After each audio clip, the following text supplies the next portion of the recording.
حضرت امام جعفر صادق رضی اللہ تعالی عنہ 15 رجب المرجب آپ کا یوم وصال ہے۔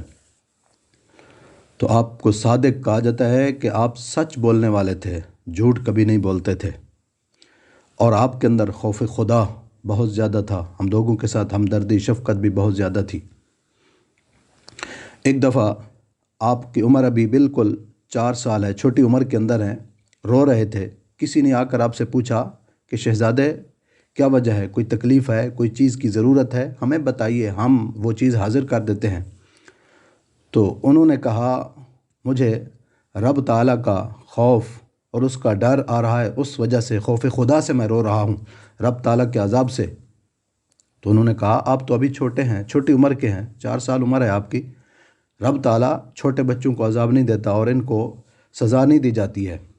تو آپ نے فرمایا میں دیکھتا ہوں دنیا کے اوپر بڑی بڑی لکڑیوں کو آگ لگانے کے لیے چھوٹی چھوٹی لکڑیاں پہلے سلگائی جاتی ہیں، ان کو جلایا جاتا ہے۔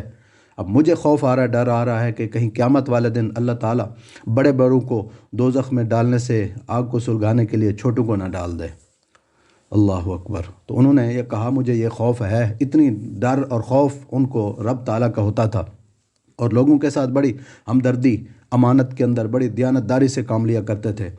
ایک دفعہ ایک شخص آپ کی بارگاہ میں حاضر ہوا اور اس نے آ کر آپ کو 10,000 دینار دیے اور یہ کہا کہ حضور میں حج پر جا رہا ہوں، تو آپ ان پیسوں سے میرے لیے کوئی گھر خرید لیجئے، یہ رقم میں آپ کو دے رہا ہوں، اس رقم سے میرے لیے کوئی گھر خرید دیجئے۔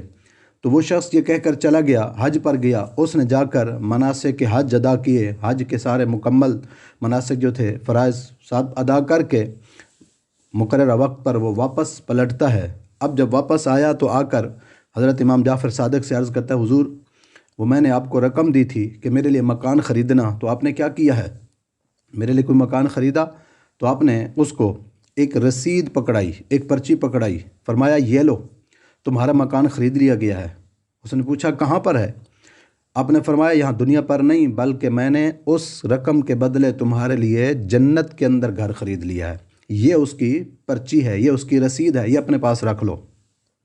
تو وہ شخص لے کر چلا گیا، خوش ہوا، چلا گیا، گھر گیا۔ کچھ عرصے بعد وہ بیمار ہو گیا، بیماری اس کی بڑھتی گئی۔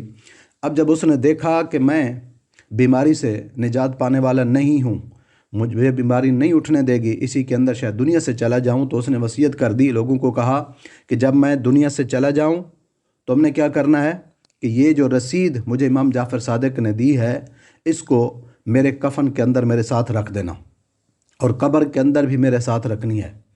تو اس نے وصیت کر دی۔ اب اس کا وصال ہو گیا، وفات ہوگی، لوگوں نے اس کو غسل دیا، کفن پہنایا، اس کے بعد وہ رسید اس کے ساتھ کفن کے اندر رکھ دی اور دفنایا۔ تو دفناتے وقت بھی کفن کے اندر، قبر کے اندر ہی جا کر اس رسید کو رکھ دیا۔ دفنانے کے فارغ ہوئے لوگ، اس کے بعد دوسرے دن جا کر لوگوں نے دیکھا کہ وہ رسید جو امام جعفر صادق نے اس شخص کو دی تھی اور ان لوگوں نے قبر کے اندر اس کو رکھا ہوا ہے، رکھ دی تھی، دوسرے دن جا کر دیکھتے وہ رسید قبر کے اوپر باہر رکھی ہوئی ہے۔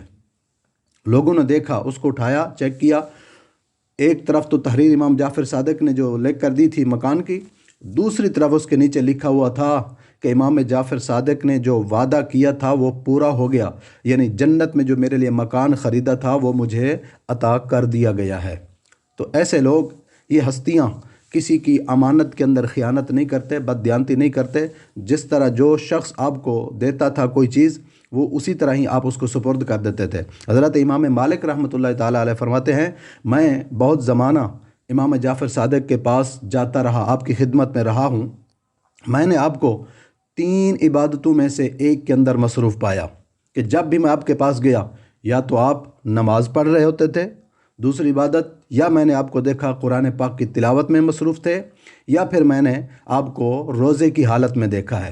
تو اتنی مقدس ہستی رب تعالیٰ کی عبادت کے اندر وقت گزاریں، اور آج ہم ہیں کہ غفلت کے اندر وقت گزار رہے ہیں، موبائل پر، ادھر ادھر دوسری چیزوں پر۔ تو ہمیں یہ ان لمحات کی قدر کرنی چاہیے۔